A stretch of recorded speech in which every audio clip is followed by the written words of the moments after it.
gonna say you're still sleep deprived, George. Good lord. This episode of Game Table is brought to you by Valhalla Hobby. Use code TABLE to get 5% off any order over $100, one use only. Please consider becoming a Patreon and supporting us over at patreon.com and become a fumbler. Brought to you by some guys on the internet. This is Getting Tabled. With your hosts, Jason the Bruce, You guy! George the Yank, I hope you're all entertained by my inaptitude. Jason aka Major Socks. We've been doing this and talking about various stuff. One of the stuff. Now sit back, relax, and get tabled.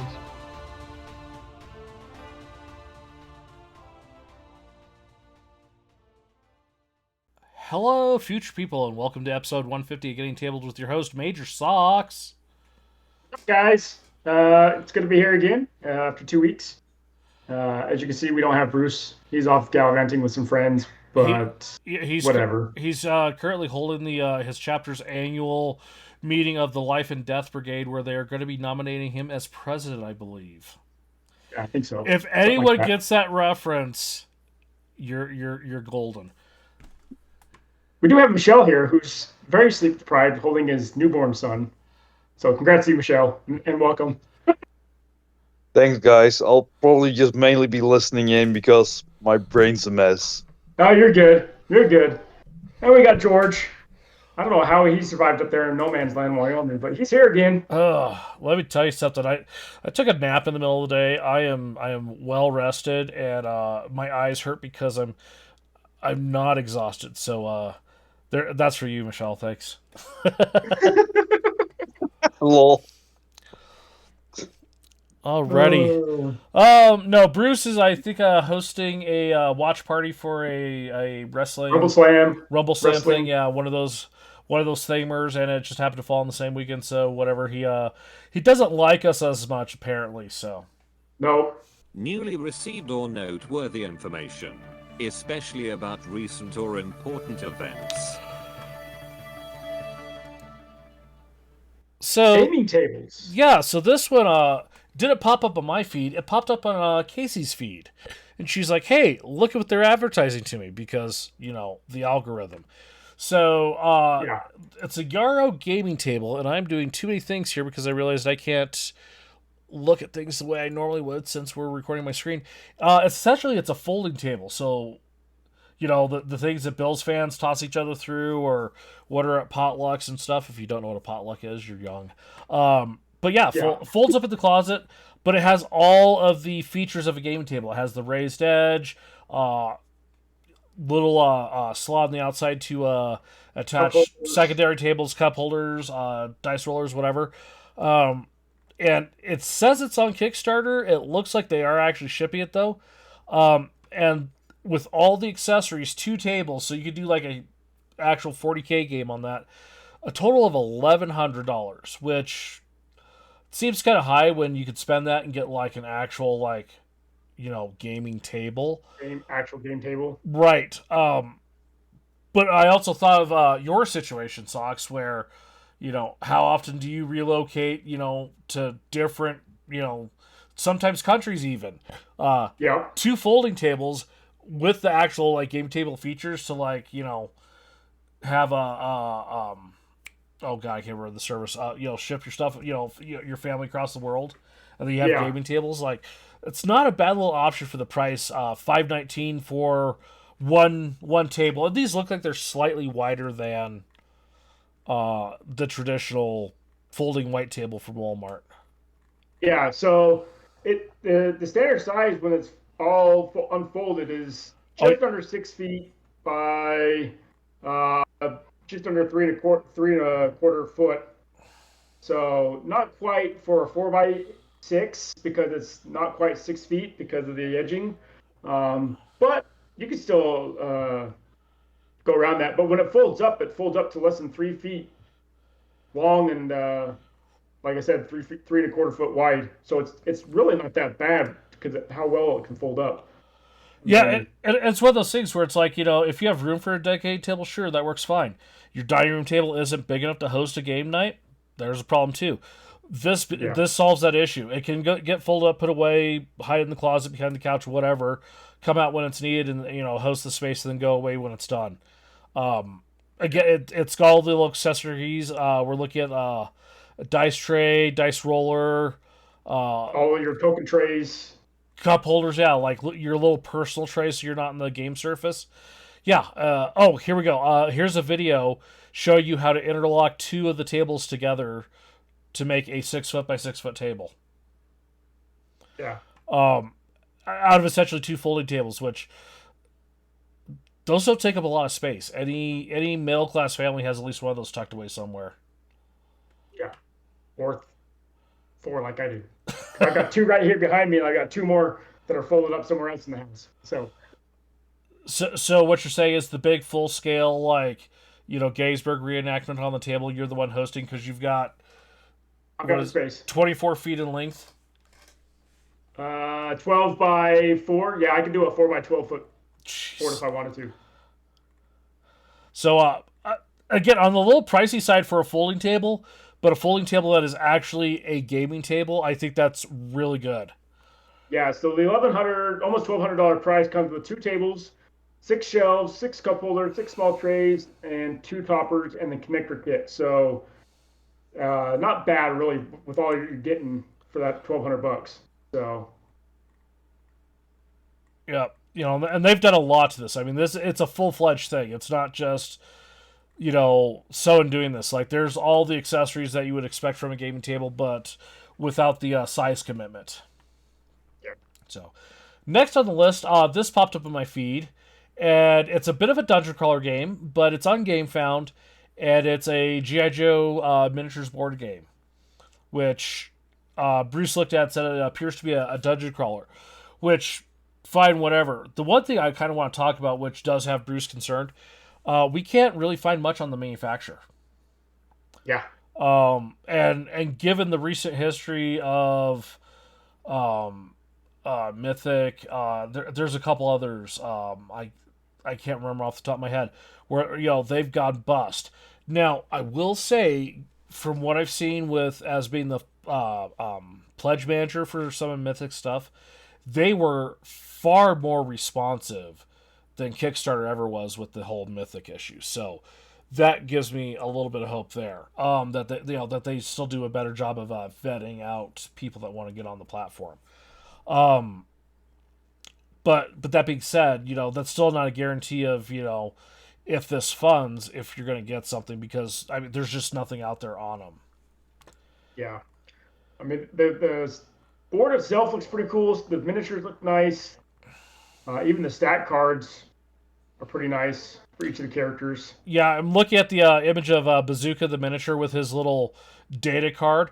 That is exactly straight off the back of the toys back in the 80s. So 80s and 90s. Oh, absolutely. yeah. Like there is so much nostalgia right here. Yeah, here's a better one of it. But yeah, 1 to 4 players, ages 14 and up, 90 to 150 minutes a session. So definitely not one of the quicker games out there, but a pretty standard length, at least an hour and a half. So yeah.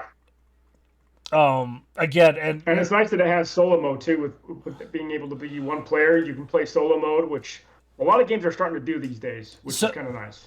Between COVID and just I don't get out a lot, but I still like to play a game, and I could sit down and I did the math on it. I could play 295 unique games of Cthulhu Death May Die with what I've got. Yeah. 296 unique games. That's not, that's just the mission and the monster. That's not, throwing in investigators. But back to the G.I. Joe.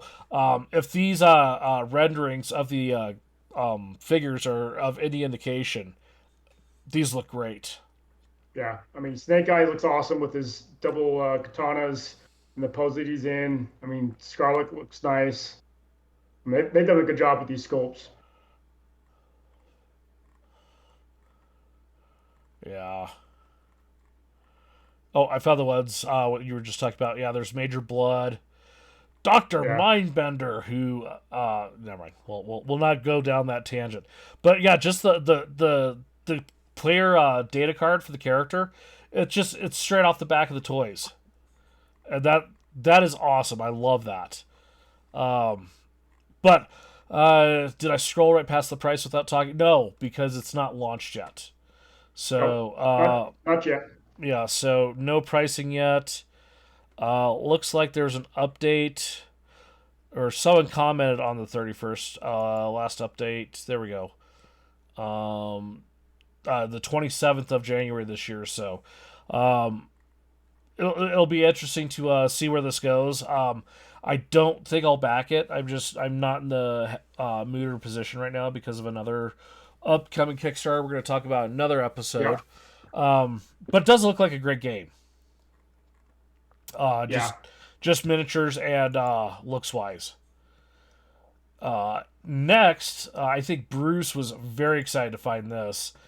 This is from Blacksite Studios, manufacturers of a great game, but literally one of the gods, heavy hitters of miniature terrain. Yeah. So this modular overpass would work perfectly for a game like what Bruce is doing. And it's modular, so there's on-ramps, there's off-ramps, it's the actual overpass. It's modular, so you can, break it apart, multiple parts of terrain, but it's literally designed for his game. Yeah, even the sidewalks are modular, so you can create them so you can put them down the middle of the overpass if you want to, or have the ramps go off the edge instead of like it's situated here. I mean, they've done a really good job of how making it so modular that you can just design it for whatever you need on your board. So, and it's listed for $70 US, which when you look at the grand scheme of, what terrain kits cost, and mind you, the Blacksite Studios stuff does come painted, so that's something you don't do. $70 for that seems like a pretty reasonable terrain package, in my opinion. Yeah, agreed. So, next on our list is pretty bad news in the world of comic books, hobby gaming. Diamond Distributors is filing for bankruptcy. I briefly looked over this a couple days ago when I was made aware of it. I believe it's something like $50 million they're in debt. 1.9 million. No. They mentioned upwards of 50 million debts. Oh, okay. Yeah, so... Yeah, but a million of that is to... Where did I see it? Oh, you're right. $50 million in debts. Yeah. $1 million of that to Hasbro. Almost another $1 million to Wizards of the Coast. Right. So, for all the various things. Yeah, so, I mean, that's not a small number. I mean, we've had a lot of discussions about Mythic, and I think tops, that was like $12 million for like all of their stuff.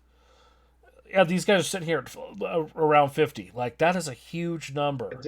Yeah. I mean, especially for such a very small, like, community of the world interest. That is a gigantic number. Let's see. One of the things they said, make clear that the post-pandemic comic book industry at large had seen a decrease in consumer activity, which, I get it. Some things do happen, but how do you continue to, accrue that much debt without stopping you and saying, whoa, hold up, what are we doing here? Yeah. So, a little bit on the sad note there. They don't do it. They're just a distributor, so it'd be interesting, how they include so much debt when they're getting product, shipping product. Like, yeah. Yeah, it's true. So, next on the list, Socks, did you put this on here? This looks like something you would have done. I did put this one on. So, yep. Warlord Games just is about to release a new army for Hail Caesar Epic Battles. So, as you know, we've got the Romans and we got the Carthaginians. But they are doing the Celt army, so the tribes, the nomadic tribes up in Britain area, some of France areas, and these look great. Socks, have you seen the image where you see the backs of the Yes, armies? I have. I currently have that up right now. Yeah. So they have the traditional Celtic tribesmen in full buff, front and back. And so, but I actually have some of these guys with clothes on because the Romans would slow their guys up. The guys that George has in particular actually have a couple of those armies already. Oh, really? Or models already. But they have armor and stuff like that on. But I mean the way these. Do we need to be this historically accurate? I don't know if we need to. I have to agree with this. I mean, little tiny plastic British butts. Like, we don't need that. I mean, I could see the front sides, their bare chests and stuff like that, but I have to agree. The full backside, probably not. I mean, come on, loincloths at least. Come on, like, you know, it's look at the detail on the size of these. I mean, this is what is it, a 10 mil or 12? It's about 15 mil. 15 between 13 and 15. Okay, but still on the tiny side, and the detail they're getting on some of these. It's insane. I just pulled up the 3 chariots, and yeah, that looks really good for 15 mil. Mm-hmm. Oh, hey, I can make it even bigger. Yes, you can. I'm just thinking about how big this would look on my TV. They've got some good archers. They got some good javelin throwers. I don't think I will get the Celts just because I have 2 armies that I need to finish putting together and paint. But I can see people enjoying this because that was one concern that I had when this game first came out. Because if you think about the 28 mil scale, they have armies from represented, and so that was something that I would love to see them do, and to see some additional armies to finally coming out for the epic scale, which I think is good. It's going to help grow the industry and grow the game. Here's kind of the argument too. You know, if you're going to have a historically accurate game, you should probably make sure, like, you know, there's the appropriate I don't want to say inclusion, but inclusion. You know, and representation. Yeah, there we go. Representation. Like, so, I mean, to have this game with the Romans and all this other stuff, and to completely ignore the fact that, you know, the Celts gave the Romans hell. Yes. So, I'd really be interested to see something like this. I mean, like, you know, and just like see it, not play it, but just the detail they're getting out of these minis on this scale is phenomenal. I have to agree with having my stuff. I'm amazed at how well they've done the Roman armies as well as some of the Carthaginian elephants and stuff like that. Yeah. And it's pretty awesome. So next on the list, here's some other news. So this is kind of neutral news. So Privateer Press, they've been selling a lot of stuff to Steechworm Games. That was about a year ago-ish or so. Mm-hmm. And, you know, it was, God, I can't think of the name of the game now. Warmahordes. Yes. They sold Warmahordes to Steamforge Games.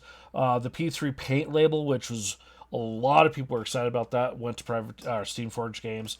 But one of the things not mentioned in that was Monsterpocalypse, because at the time, Privateer Press had an agreement with Mythic, who is now in liquidation for bankruptcy. They were licensing to make a Monsterpocalypse board game. And finally, the 30th of January, Privateer Press did address this. They apologized to the community that got burned by Mythic. It's really the first time I've seen someone actually apologize. Well, I wouldn't say apologize, but throw sole blame onto Mythic. And I'm only gonna say that because Red Hook, the intellectual property owners of Darkest Dungeon, like, they were kind of apologetic and, you know, were helping them the initial bailout and just went silent the second round of stuff. But so what's in store for it? Well, the answer is complicated, to say the least. We need time to make sure we had a concrete direction and we could execute on before making any decisions. They're going to try to get the stuff out in files.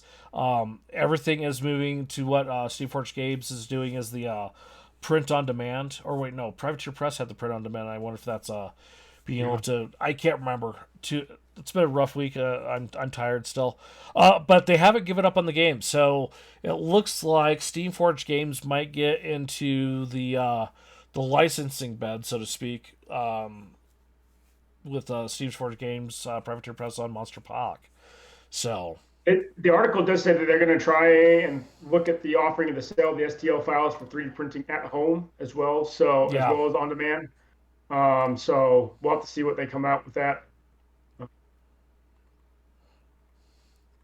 So, but got up right here on the screen. They say that they hope the game is back on solid ground, and the next phase will explore everything else Monsters Apocalypse could be. So, and given what Steamforged Games has done with some of their games, like God Tier, what was the one Levi Duncan played? Guild Ball. Yeah, So where they have like the progression of the seasons, kind of like what Warhammer Hordes is, but more board game based. I could see them doing some really good stuff with Monster Apocalypse with how they've done other games in the past. yeah. Next on the list, something Bruce put on. It's the February update for Moonstone. Gaby's back. I think he's got a couple games of it in.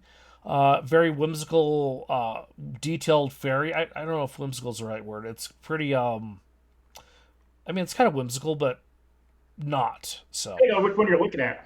Yeah. The first right. one is very.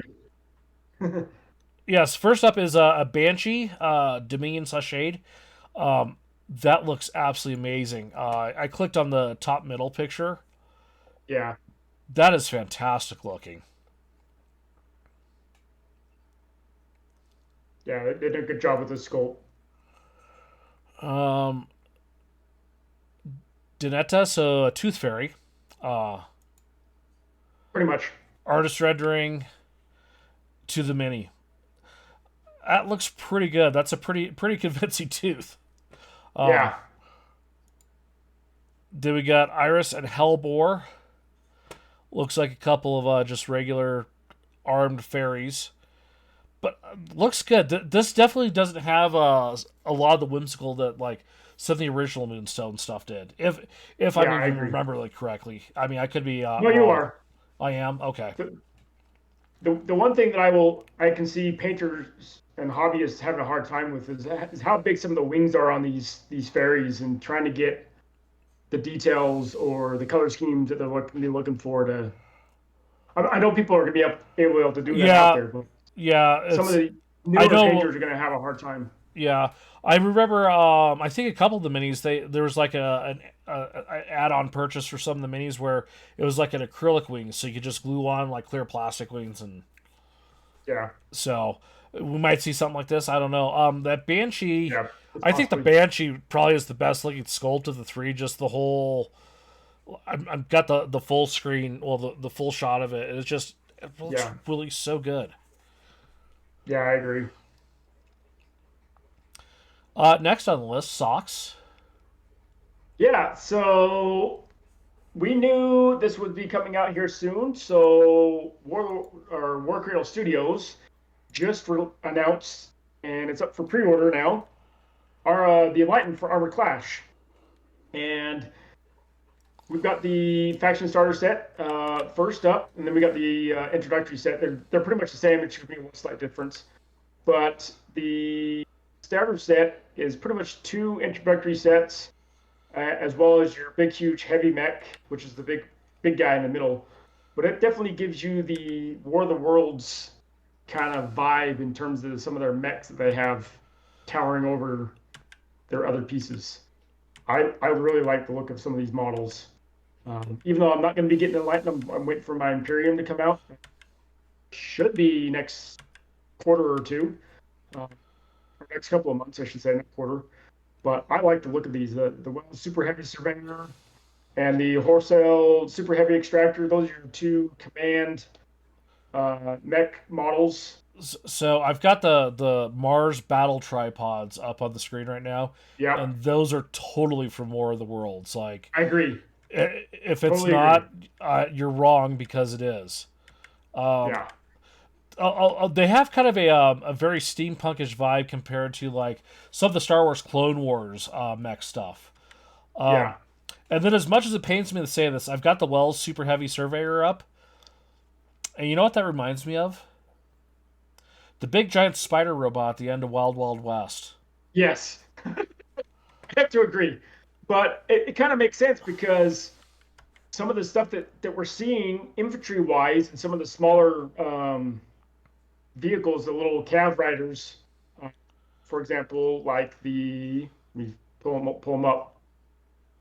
The Seeker Outrider cohorts or the Monocav cohort, some of those are actually come from Wild Wild West Exodus, and Interesting. so Oh yeah, because it's all the same company and stuff. Yeah, yeah. it's all the same era, and Yeah. so I could definitely see your correlation between the two. I do like the Hellion cohorts, the guys with the little jump packs with the fan blades on the sides. Yeah.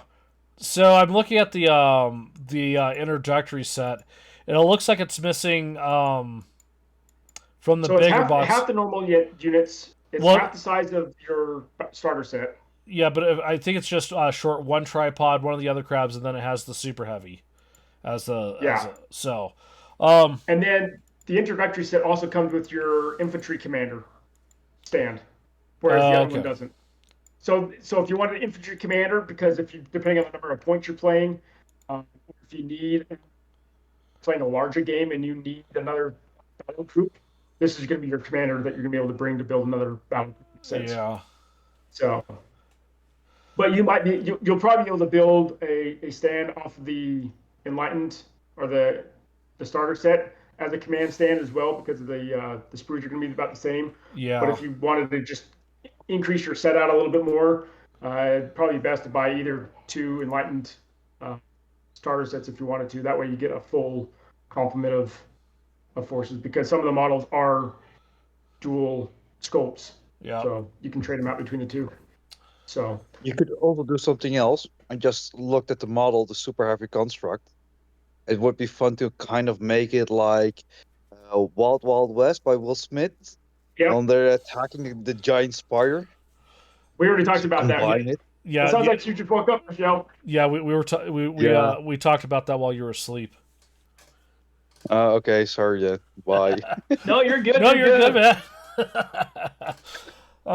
And finally on our list, we gotta switch to this.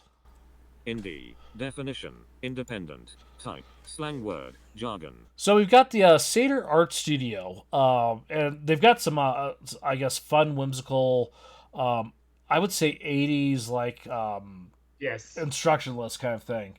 And if you scroll down, it's the minis are the same damn thing. Like, these are like old school. I just clicked on the first one, the Hill Trolls.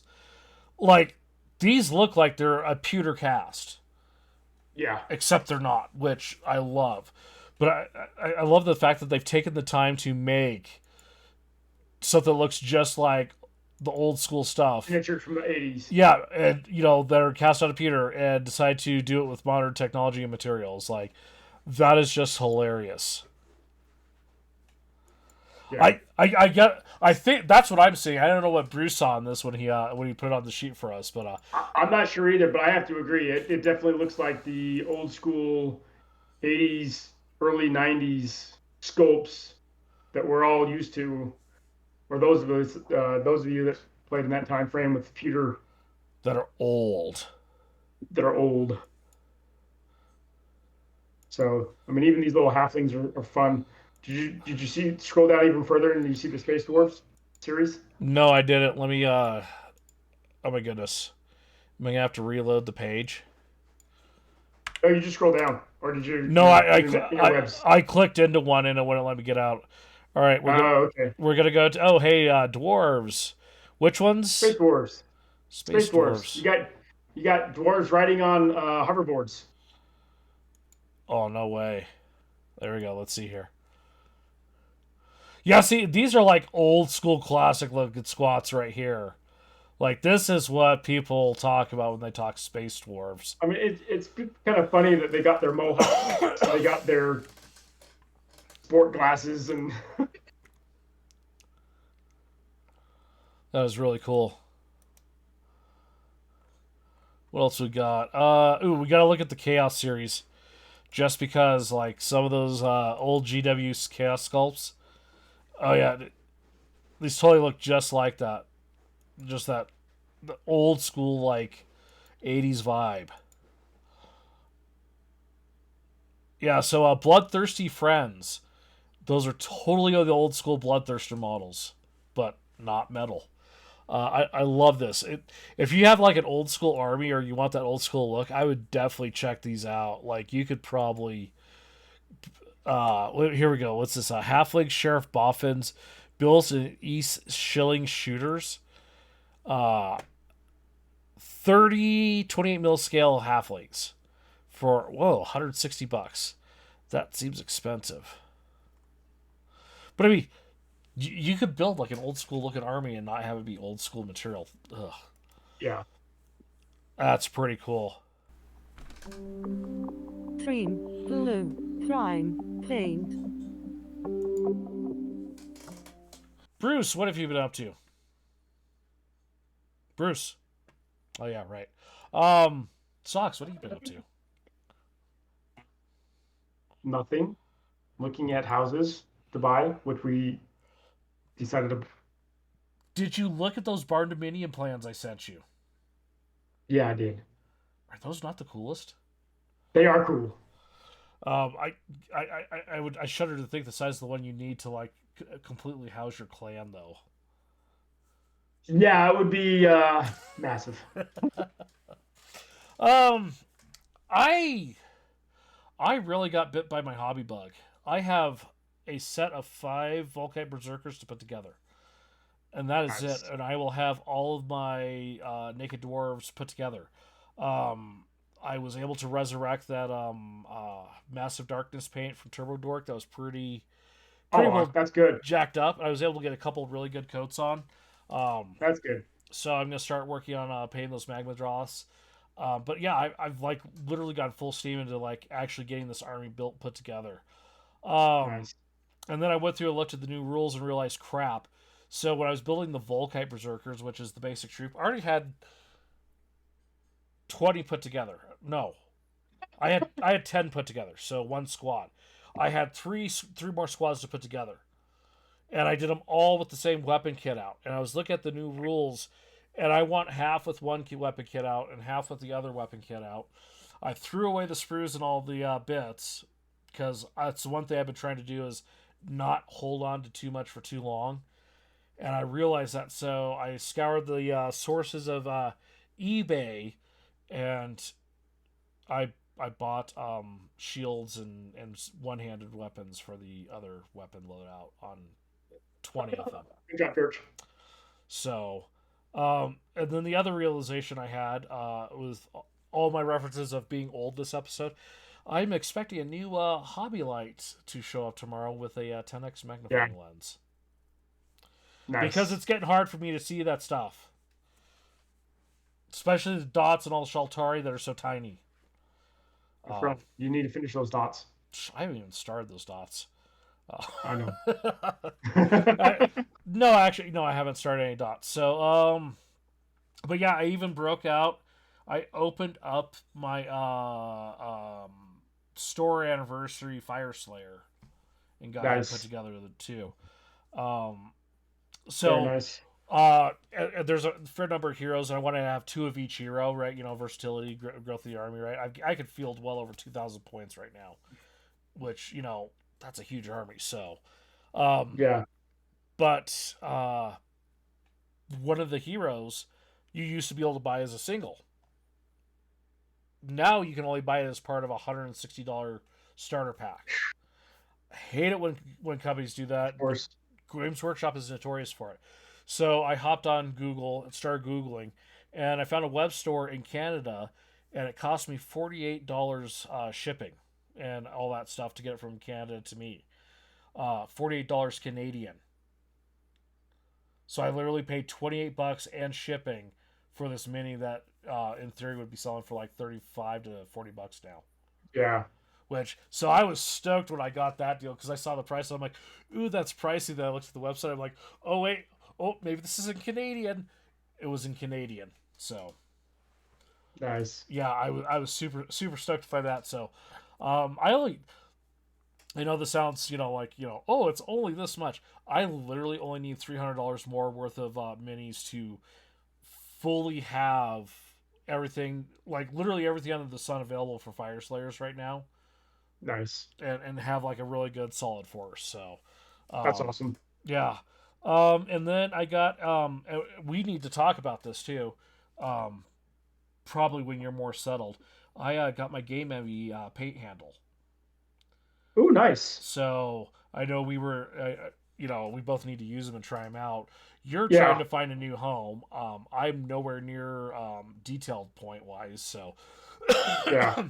But I think something. Yeah, I was hoping to get some stuff out, but yeah, the first house we put an offer on got the house inspection report back, and apparently there's some pretty bad erosion because it's on a hillside, and there's some pretty bad erosion, and there's a retaining wall that's Not not retaining. doing the best of job. Yeah, it's kind of bulging out where it's starting to collapse a little bit. And we're like, nope, we backed out of that one. So we put another offer on another house. They've accepted it. So we finalized that mid March. But I've got 3 papers all due the second week of February and the third week of February. And then I got to start packing stuff up, because then we're moving. So I bet with this bathtub, it's you take those inspections pretty seriously now. yes, absolutely. Speaking of, they're finally coming to fix it on Tuesday, 4 months after it broke. Jeez. Good lord. So, but yeah, when you get moved and settled and whatnot, we'll have to do and school's over. And school's over. We'll both have to do a review and see which one Bruce wants. Yeah, absolutely. Yeah, I'm looking forward to trying out my red grass handles. So. Yeah, the other thing I've been eyeing on is just because I've gotten older and better toys. I've been eyeing on upgrading my paintbrush to this whatever cheap compressor I've got with a Pache airbrush to a full-on Grex setup, just because. Oh, nice. That sounds nice. I'm very familiar with Grex, and they do make a great air gun and paintbrush. So, definitely do that. Talk nerdy to me. So here's a great question. It really is probably gonna hit home and hurt Warhammer players. You probably with Legion some. Why start a new army? I have Legion. Well, yeah, when you had it, but why start a new army when you can refresh an old one? So, if I have a fully painted army, yeah, when I say fully painted, I mean like completely painted. When I did my drop fleet, I had acquired so much that literally only half of it was painted. So I didn't try to refresh the entire thing. I was only doing half technically. But if I've gone through and I've finished an army and it's painted and based, I'm not doing anything to it. I'm done with it. It's a complete investment now. I'm not. Oh, let me repaint this. Now, if adding a hero or something like that, or changing up a squad, maybe. But when I can refresh it all, no. I'm leaving it as is. I may add to it, but I'm not going to redo it in any sort of way. But the downside is with starting a new army, well, you're starting a new army. Yeah. Which means you have to spend all that money. Then you have to put it all together. And then you have to paint it. And, at some point, yes, you've already obsessed over this. You've learned all the rules for that army faction, whatever. But I think ultimately that's why the hobby has continued to, thrive, is because people are more inclined to just buy more and build new than refurbish what they got. Yeah. Yeah. And I don't think it's any sort of sentimental. I think it's just I'm done and finished with this. I'm not touching those again. I really don't care about my Stormcast Eternals, but they're all painted. I am not doing a damn thing to them again ever, except pull them out to play with them until the rules for them don't exist anymore, because that's about half that army. So yeah, Plus, if you start a new army, if you have one army socks and you start a new army, you have two armies. So then if you have two armies, then you can get your buddy who doesn't play interested because you have an army for him to play with. So then he goes and buys his own army. Then his wife gets mad at him, and so he spends all his time at your house, and you guys are playing. Right. So it just goes on in a cycle. Yeah. Michelle said power creep too, and that is a valid point too. Is as new armies and rules come about, power creeping can exist in any game. We've seen it. So yeah, it's prime example. April 1st when they announced the Legions of Votan, and Codex creep.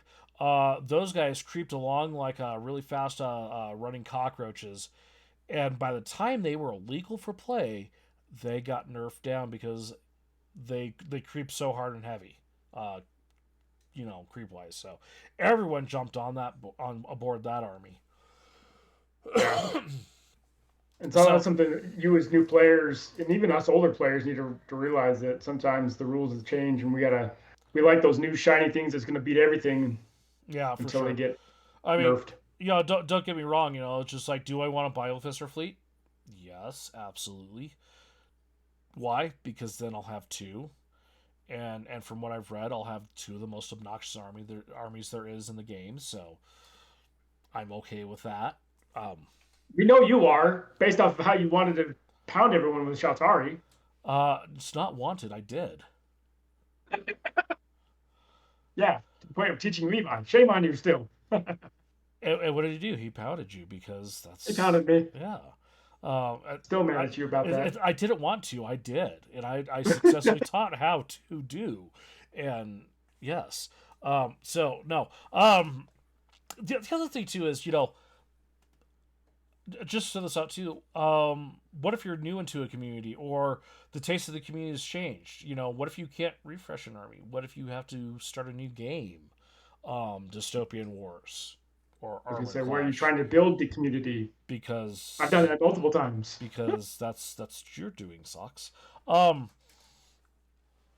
It is a great question, and I know there's some guys out there. Like I remember back when I first got into playing Warhammer back in '98.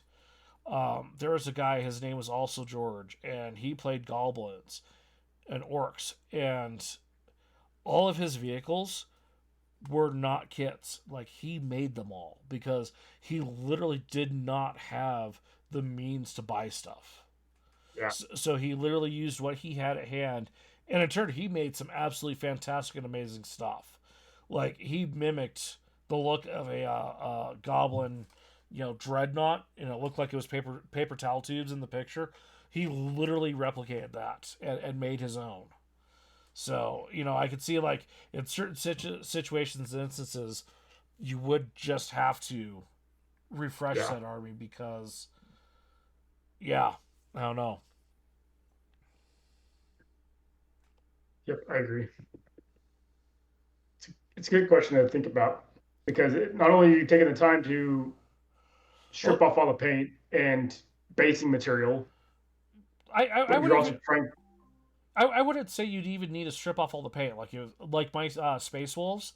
Like, let's say I wanted to make them, Dark Angels or Salamanders or something else stupid. Yeah.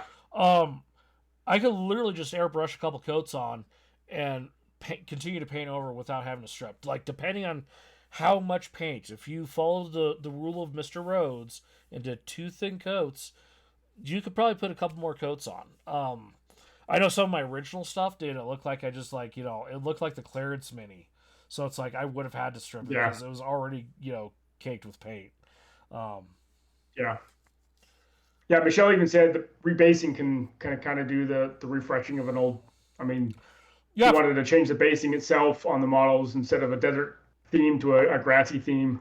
Yeah, for sure. The painting itself. Adding a more vibrant flocking could do so much to, like, change how mini looks too, for sure. So, but yeah, have you kind of done it and attempted a couple times? Like, definitely, like, no, I'm not down for refreshing. I want new stuff. Tournaments, demos, conventions, that kind of stuff. All right, first off, it's not an actual event. It'll be launching later this month, but we've got the Drop Squad Commander Kickstarter happening later this month. So yes, we will be doing a full-on podcast when that is launched to go over everything. So that'll be a dedicated episode to that, like primarily. Part of the reason why I will not be backing G.I. Joe, because I do want to be able to back this and do Shaltari and Biofister, because, well, that's who I am. I like those kind of armies. I like my Shaltnanigans. Thank you. Yeah. But actual events, we got Adepticon coming up end of March 26th to 30th at the Bear Center in Milwaukee. Yes, it's moved. If you haven't known, if you're going, you should know that it's moved. Hopefully. On a side note, that's an hour away from our sponsor's brick and mortar location, Valhalla Hobby. It is. It is. So if you go to the Baird Center, go check out Valhalla Hobby that support us. Yeah. Then we got Salute Saturday the 12th at the London Excel. So Salute is a huge expo out in the UK. It's not as big as the UK Expo, but Salute is a good one as well. And then we got ArcFest 2025, May 3rd and 4th, the Sandown Race Course in Melbourne. And you got 40K, Age of Sigmar, Middle Earth, Old World, Infinity, Shadow Point, and various different tournaments and communities that'll have games there. So, yeah, it's worth mentioning too. I noticed Brother Bear, friend of the channel, and Bushido Guru. He was getting pretty excited about some Infinity stuff. So, let's see. And it looks like that's it.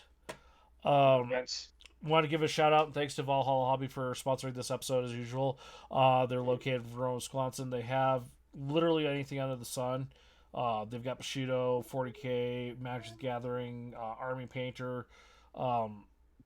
They've got a lot of stuff, and their prices are great. Shipping is more than reasonable. Definitely give them a look if you're looking for a Dystopian War 2-player starter set.